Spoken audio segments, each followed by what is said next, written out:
just got to wait for some of the family members. Brandon, I thought you said one camera. I know. That's why I'm just already giving you grief, man. Like, your idea of one is... One, yeah, we got one. Brandon said one camera, one microphone. Somebody didn't bring their recording equipment, but we're not going to say who it was.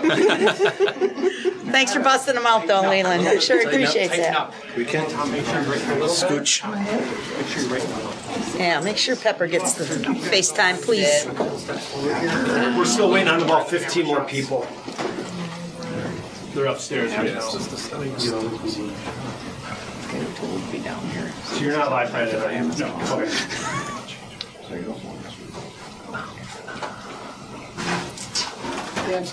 Pepper. Okay, thank you.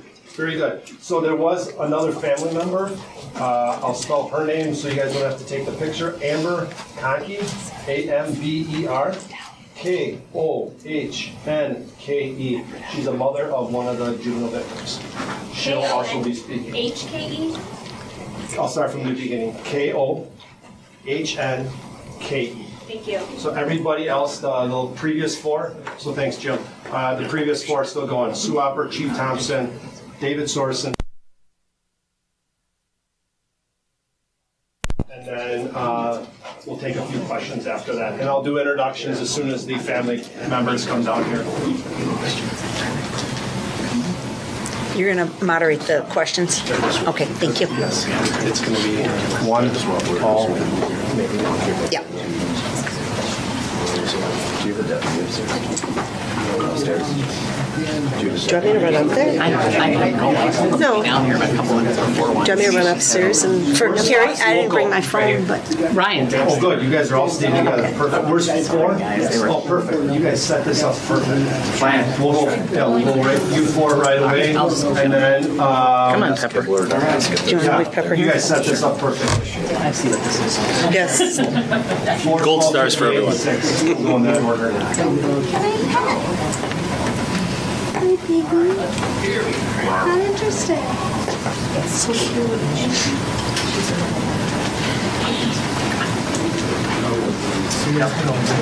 Yeah, let's, because these camera guys come on in over here.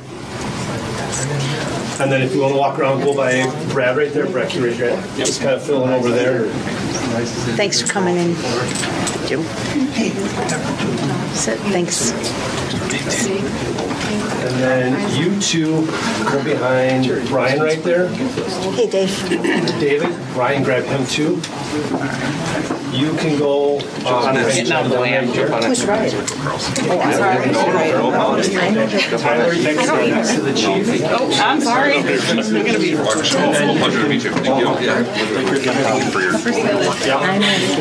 All right, and then for the Swansons, if you maybe, can you guys move in a little bit?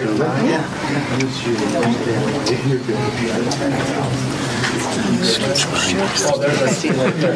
Okay, you guys look at that big screen. If you can't see your face up there. So Tyler, can you move in a little I bit? think I'm consenting now There at you this are. point because you warned me and I continue standing here. Had a conversation. We did. I'm way over here. Squeeze one. I don't think Mom's. You're good with that? Yeah. Oh, wait, Swanson? Amber. Yeah. You got yeah. Jen, come on in. Yeah, come on over here. And sure? Yeah, Pepper, jump on my shoulders.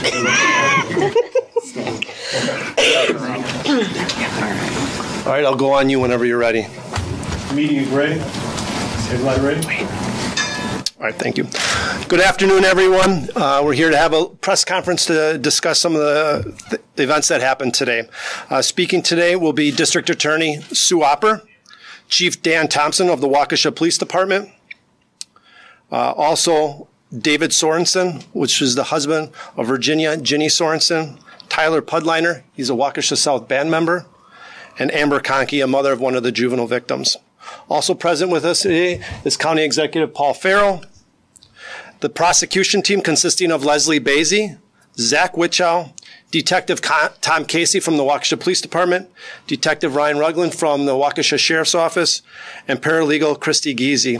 Also, to my right, your left, is Jen Dunn and Carrie Peterson from the Waukesha County District Attorney Victim Witness, and with our comfort dog, Pepper, who have played an integral role with our crime victims throughout this whole process. To that, Sue Opper. Thank you. First and foremost, our thoughts and concerns remain with the victims involved in this tragedy and their families. Although the defendant devastated our community, the people of the city of Waukesha, Waukesha County, and beyond demonstrated tremendous resiliency. We are so grateful for the first responders, citizens, and medical professionals who sprang into action and immediately rendered aid and saved so many lives that day. We appreciate the jury for their work and dedication to justice. We commend the police officers and citizen witnesses who testified or were prepared to testify and asked to relive the events of that horrific day. We are satisfied that this defendant has been held accountable for his actions. He now faces imprisonment of 6 consecutive life sentences plus 859 years of confinement. There is much healing ahead for the victims and for our community, but we hope today's result is a step further along that path. Remain strong, Waukesha. Thank you. Waukesha Police Chief Dan Thompson. Thank you. 2 days we'll never forget. November 21 of 2021, on that tragic day, and October 26th of 2022. Why October 26th? Because justice was served today.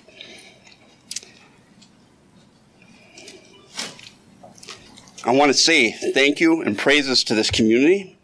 I want to say thank you in the resiliency and strength of the families and victims who were involved in it and were impacted by this event. The investigation team. I want to send a personal thank you to the District Attorney's Office, Sue Opper, Leslie, Zach, and everyone on that team who assisted in this successful prosecution. I want to say thank you to the jury and the court process and the court proceedings and everyone that was involved in the court who found this defendant guilty, which is just and right. That defendant's actions did not define this great community. It refined us in our resolve and our strength in being Waukesha strong. Thank you. Thank you, Chief. David.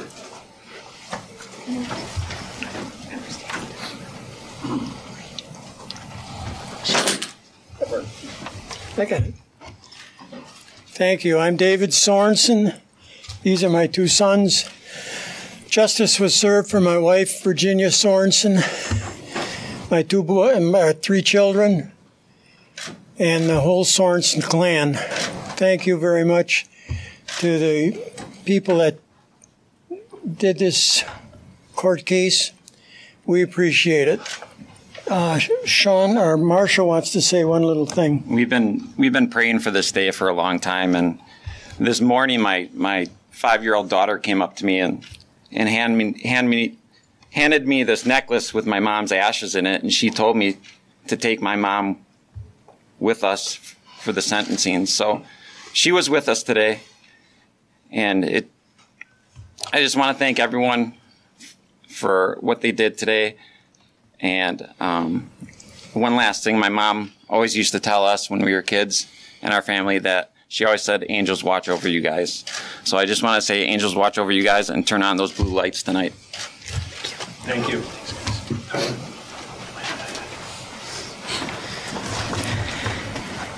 I want to first thank the prosecution team. They were the one that got us to this point. I'm thankful for all their support along the way and getting us to this day. It's been a difficult day. I know that this will give us healing. This is another step forward in this process. We've been resilient all the way through. One of the things that I've said so much throughout this is that we're stronger than him, and it's been proven today. It's just another step forward in the process. So I want to thank Sue, Zach, Leslie, all those guys for their hard work, Jen and her staff, and especially those first responders. It's just been brought up. They are the ones that especially kept me here, gave us a second chance, and they've kept our community strong. So, yeah, Waukesha strong. As Marshall said, he touched on it. Keep those blue lights on tonight. Thank you, everybody. Amber. Sorry.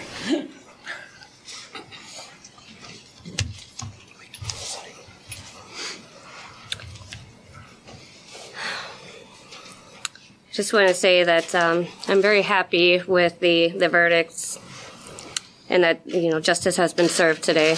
I would just like to thank everybody, the first responders, the DA and the judge, all the law enforcement, everybody who was involved, especially those who were very much involved with my family and the support system that we have had. It's been amazing to see how wonderful this community has been to pull together for all of those who were hurt that night. Thank you. Thank you. With that, we'll take a few questions. Those available for questions will be Chief Thompson and District Attorney Sue Opper. So I'll start right here, TMJ4. Who would you like to direct your question to? Sue, come on up. Okay, thank you. Chief. We just got to know, how are you and your team feeling right now about this outcome? Well, it's obviously quite satisfying that Mr. Brooks has been found guilty and held accountable for his actions. As many of these victims have said, this is a joyous day for that reason. It's also the point where we hope everyone can move on from. The support that we've gotten as this case wore on day after day was tremendous, and we're very relieved. I guess that's the best word, is relief. Hillary? I saw you get a tear in your eye when they were talking about Virginia's ashes. You spoke about what this meant to you and the victims. How do you begin to describe what it was like going up against Brooks as defending him, representing himself? Did that change your strategy? How did you get through all that? Yeah. I mean, legally it changed our strategy, certainly, because if there's an appeal, he can make a mistake in the courtroom and get a new trial, and we have to pay the price for that, we the state and we the victims. So it changed our strategy in that we had to make sure, and Judge Darrell did as well, the record was very thorough, very complete, and we didn't miss anything. But as far as handling the actual court proceedings, we felt very, very offended by his behavior, his disrespect of the court, the decorum, the families, his insulting the judge, his challenging the judge. That's not the way our system is designed. That was intentional on his part. We truly believe that. He did everything he can except claim that the dog ate his homework. And he tried to turn this into his story. Let's talk about Mr. Brooks and his family. And we just kept redirecting it back to the real focus here is our families, our victims, our community, and his responsibility for this destruction. 58. What was the most challenging part, and how did you keep your patience through all of it? Again, it wasn't a difficult case factually, and I don't mean to sound, overly confident in that, but this case was unique because the activity was videotaped, right? And so, whereas most cases we have to rely on eyewitness accounts or other ways to prove the case, we had videograph evidence of his behavior all up and down that crime scene and throughout the neighborhood. So that way, it wasn't difficult. Again, the difficulty and the challenges we faced was what nonsense was going to come out of his mouth next. And we were anticipating much of what would come next and being ready legally with case law and legal authority to be able to respond to that. So I think that was the hardest thing. The investigation was so thorough, so well done that we knew the facts were solid. It was just making sure the record and the presentation was done legally accurate. We'll do Fox Local. Sue, what went into your decision to perhaps minimize the number of direct witnesses that went up on that stand? And I wonder, did you expect any of these antics, and if that went into your decision? Yes, it did. So obviously we didn't know until very late that he'd be representing himself. But we as a team set out from day one, and this was months and months ago when he still had attorneys, we vowed we would not put children on the stand. Absolutely. It wasn't necessary. Again, there were plenty of other ways to tell this story without asking a child to testify in a courtroom and relive this very, very extreme, tragic situation. So that was a commitment we made as a team months ago, and we stuck by that. Certainly, as we learned his antics, we reevaluated, and we would discuss it every night as a team: is who are we going to use tomorrow, and do we really need this person? Because we were so, again, not personally offended, but professionally offended that he would insult the process and insult the victims, accuse them of financial gain for their testimony, things like that. It was just so offensive that we definitely were conscious of that in our decision making, and how can we minimize this for the best of everyone, but still provide a compelling story. So yes, it did definitely play a factor. Court TV. Thank you so much. Ms. Opper, there were so many victims' families inside the courtroom every day, sitting behind you. How much did that motivate you and your team, and how you presented your evidence and your closing argument? You mentioned them. And have you been able to speak to any of them that aren't here that maybe said something to you afterwards? Yes. The motivation we received from those families was tremendous. And we knew, again, from the point when Mr. Brooks chose to represent himself, this was going to be a marathon. We talked about that many times as a team, that we just need to keep moving forward every day, whatever that looked like. But what motivated us was these families that are behind me, a lot of them. And we thought of those mothers and fathers sitting in hospital rooms with their children, and the ongoing care that they're still physically healing from and certainly emotionally healing from. And that motivated us tremendously. But you couldn't meet a nicer group of people. I mean, that's the thing, is I'm not surprised, having lived in Waukesha for 35 years, that they're good people here. And they would ask us, how are you doing? Do you guys need anything? Which was really phenomenal. They were a tremendous group of people to work for, and it was our honor to represent them and be a voice for them in the court. Go ahead. Andrew Brandon, Spectrum News. Yesterday, it seemed you threw Darrell Brooks a little bit of a lifeline when it came to presenting his closing argument. It seemed that the judge was going to kind of forfeit his right to do that. What made you go that route to allow him and then just object to what he was saying? That was strategic for the appeal, to be very blunt. I wasn't throwing a lifeline to Mr. Brooks. I really had no interest in hearing what he had to say, because I heard all of his lies and stories so far. So that was just trying to do what was legally required at the moment. And I frankly wasn't sure it was going to work, because he was so difficult with Judge Darrell. But in the end, it did work. He got to blurt out what he wanted to blurt, and then the judge struck that from the record, and we were able to move on. So I was glad that that was the result, but we talked about it at the prosecution table and came up with that idea of, let's offer this, again, just to protect the record for the appeal. Jim. Knowing what you knew going into this with Brooks representing himself, what caught you by surprise in what he presented? Again, his absolute disrespect and dishonor to the victims, the community, and the court process. I'll do Brian from the Freeman, and then two more we'll do CBS, and then where are you from? WBR. Okay. Those are the last three. So go, Brian, you got one? There's been some discussion since the verdict was announced that perhaps a decision to represent himself is grounds for appeal. Are you concerned at all about that? Well, Mr. Brooks has a right to an appeal. Every defendant does. And I fully expect him to take advantage of his rights as a convicted defendant in this case. I am very confident in the record that Judge Darrell made and his decision to represent himself. Yes. Go ahead. Hi, I'm Roxanne with CBS News.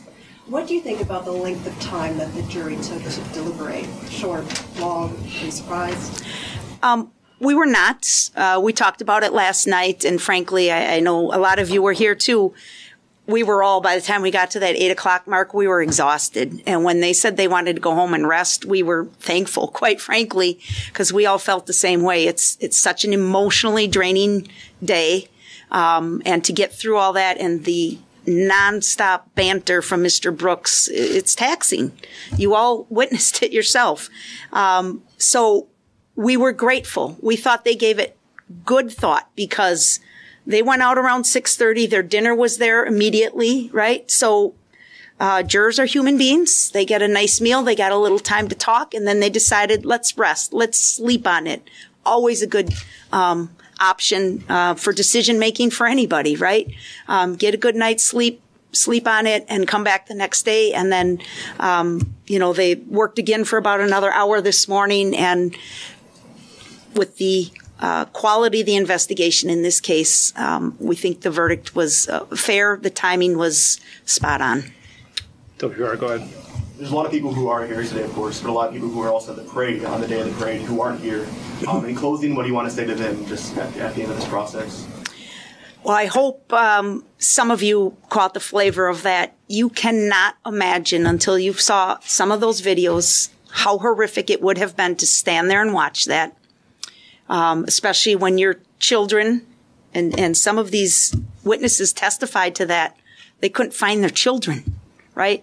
And that's not just people who were struck. There was many, many citizens who could not find their own child for a period of time. So just unbelievable. But once the car went through and everybody had that initial, the way the citizens of this community punched in. There's no other word for it.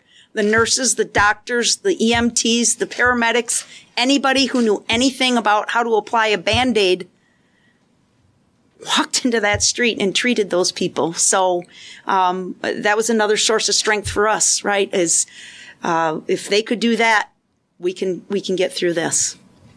Thank you. As we move on to the next phases of the judicial process, I'm sure that people will be readily available to provide comment as we get into, we have a court hearing on Monday at 1 o'clock, I believe, for scheduling. And I think then we're going to go into the sentencing phase and we'll know more about that. People here behind me will make themselves available for you, I'm pretty much sure, as this goes on. But as of right now, we're going to end it and allow people to be with their families. And definitely this prosecution team needs some much needed rest and some time away from this courthouse. So thank you all very much for being here today. Thank you. Thank you, guys. If we could make a line so I can allow these people. Thank you. It was more so at your camera. Okay, let's get our victims out. Hey, Tim, can you walk them out? Yeah. You guys just follow Deputy Whetstone right here. What's that? Marshall.